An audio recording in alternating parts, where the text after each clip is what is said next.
Okay, so here's the spindle. Honestly, there's not much here that I think that needs to be worked on. I think what I will end up doing is probably putting this on the lathe and just running some emery cloth around it, spin it. That way it'll just be easier to clean up. I'll go through first with these dental picks and get rid of the grime and the oil paths, and then I'll make sure all these tightening nuts here, or adjustment nuts, are in good working order. Still got a little bit of dust in through there, and yeah, I don't know if I can fully disassemble it. I don't know if I want to. Not sure if it's worth it. Think more about it, but working on this, so here we go. Another reason why these dental picks are just so good is because they're essentially designed for exactly this process, except for inside somebody's mouth, right? It's like, look at all that tartar buildup. Easy.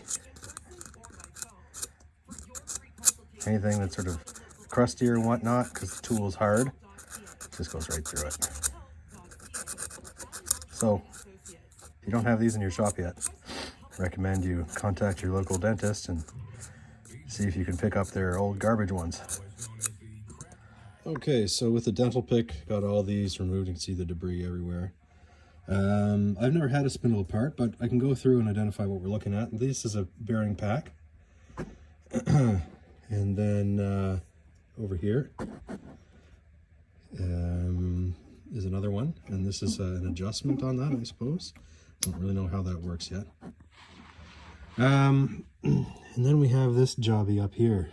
So I'm going to take a little bit more time and look at it and see if I can take anything else apart and clean it up in segments.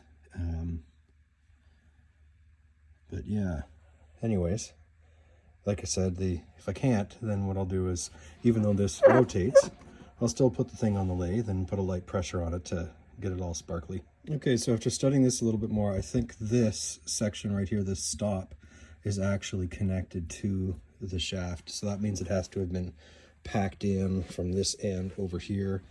We do have a set screw here, and then I might be able to take this whole assembly off. I'm going to give that a go. I think it's worth it getting down in there. But I also have to risk manage this. So if I get in too much over my head, I'm going to take a pause and think about it before going in. That's what my experience doing this kind of restoration work has taught me, is that sometimes you send it and sometimes you don't, and knowing when to do that is all just trial and error. So here we go. So getting into the spindle section here, you can see that we have a long keyway coming in. So we may have a key in here that will be difficult to get out. Nothing right now in this hole. I don't know if this hole is even stock. A lot of things on this press have been modified over the past few years. So I'm going to take this out and then just sort of think about what we got going on in here a little bit more. Okay, so there's a height difference between what's about the bottom here and this keyway here. So that means our key is underneath this. So we'll have to unscrew that. And then probably do the old heat and knock, and heat and knock, and heat and knock. And then we'll be able to get the spindle assembly apart. So with flatheads that have been rolled over and buckled and stuff, one of the things that I've found useful is I sort of position a flathead like this and then tap it through. Assuming the metal of this fastener is softer, but even if it's not, it's just going to go because of the torque and the ability for it to push it around and curve the edge. So you just sort of knock that through, and that'll clean up your ability to also loosen it. So I'm gonna have to do a bit more work, but now I can actually get a screwdriver in there. So if you're in a bind, just knock it straight. See how much better that is? You sort of just tap it through like a chisel. So quite surprisingly, these, which are true flatheads for mostly gunsmithing, they also bend very, very easily. I was just using this to bend part of it back, and it turned out turning it to the right actually loosened it. So double win, got that straight again, and this is loose.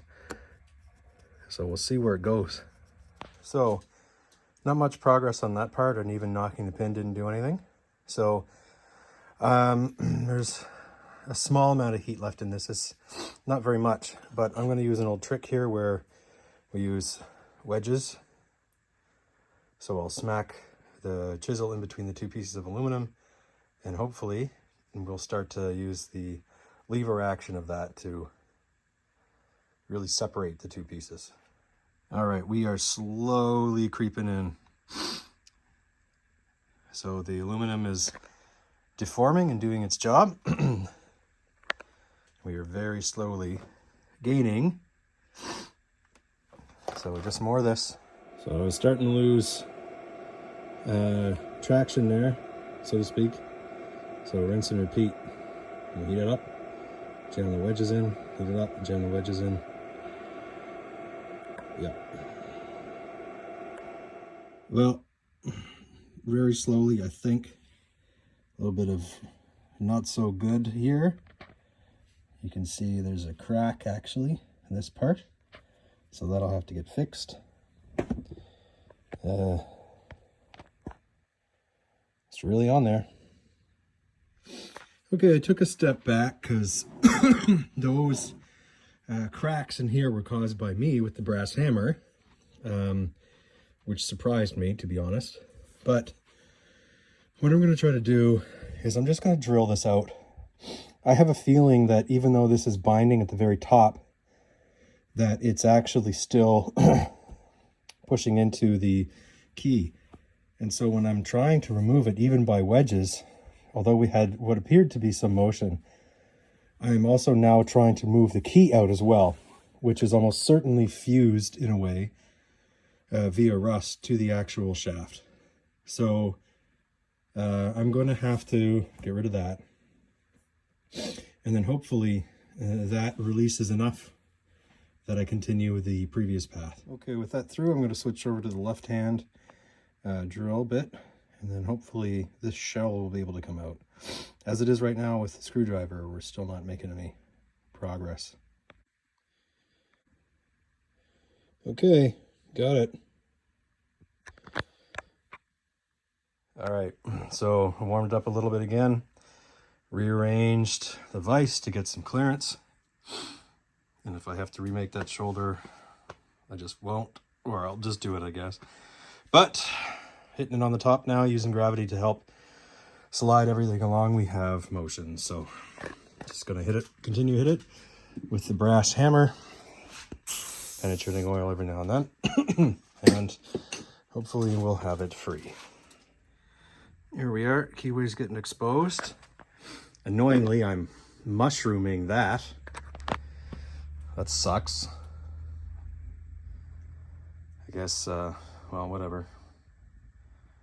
We'll deal with it. This has to get cleaned up anyway.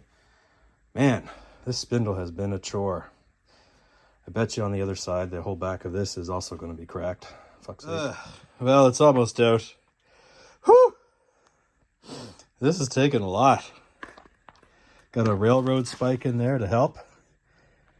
It's coming. Okay, we are through. Except for the end that mushroomed there, but look at that. That's a whole bunch of rust. So I'm glad I got in here, even if I did have to persuade things a little too much. Okay, onward. I'll sand out those mushroomed areas and pull the rest of it.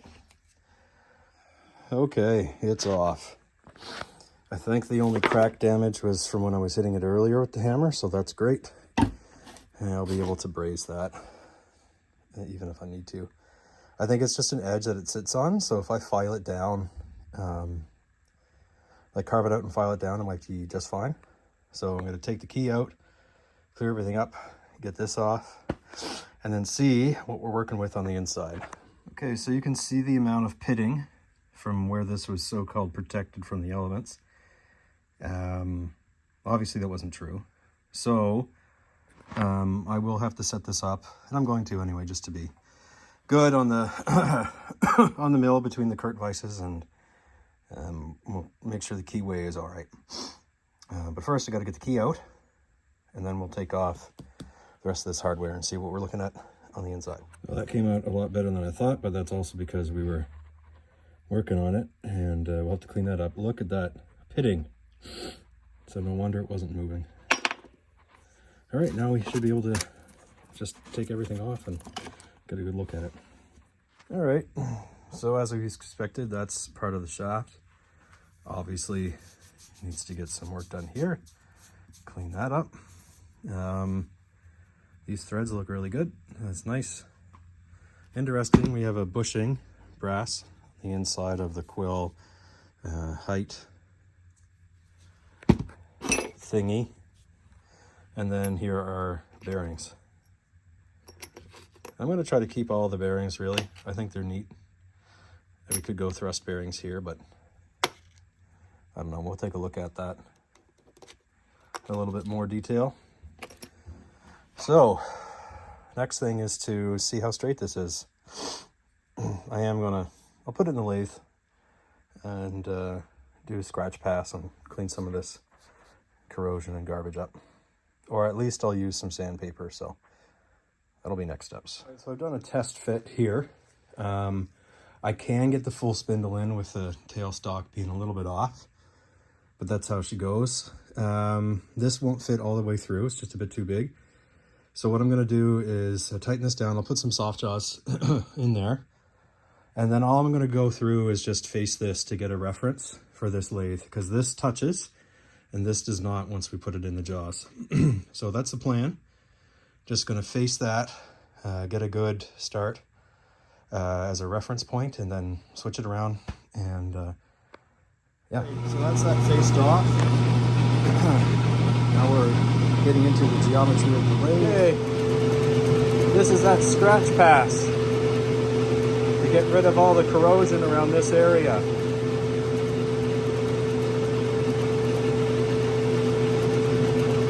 Okay, here we go. Now, I don't know what taper this bed cuts at right now because it's an old machine, so I'm not taking a heavy cut on purpose. You can see where I did take a cut off. We're cutting a bit of an ellipse, mostly on one side, but at the same time, it still got rid of quite a bit of the rust that was on there. So we've smoothed that up, and I didn't take much at all. So that shouldn't cause a problem with driving or anything like that. So just, we've got a little bit of roughness down here. I'm not sure if it's worth really going through there with anything other than just some more emery cloth, just to make the surface there. Because again, I know out to here we're good. We're like still holding a 1,000ths tolerance, but out to here, I haven't done that yet. I haven't done that check yet. So anyway, it's coming. I'm happy with how this is turning out right now. A little bit more polishing, and then that'll be it, I'd say. No sense in going over. Okay, so here it is after some final touching up, sanding. This is actually quite smooth to the touch, so we've got some embedded staining and whatever in there, oxidation. At this speed, all I'm doing is getting rid of the garbage and the threads, but the spindle I think is ready to go back. I did clean up this where we had quite a bit of rust above the line, and although you can see discoloration here, it's very difficult to see this line right there. This is also less crucial than up here. So I think we're pretty much good now, at least on this part. Time for the other things. Just got this back together. I tried brushing this cast iron with the wire wheel, and it started to dig in quite a bit, so I just pulled up. You can see I don't like that pattern, so I just didn't bother to continue. So we're going to keep it the way it is right here. All the oil crevices are clear. I'm not going to bother making the MT3 look anything fancier than that. Maybe I'll sand it and whatever. And then over here, we're pretty much trued up, so to speak. But I'm not going to go beyond that either. So these cleaned up nice on the wire wheel. These bearings are quite hard, like the outer races. The inners are brass, obviously. But we're good. So I have to fix this, but clean that up. But the spindle is pretty much ready to go back in.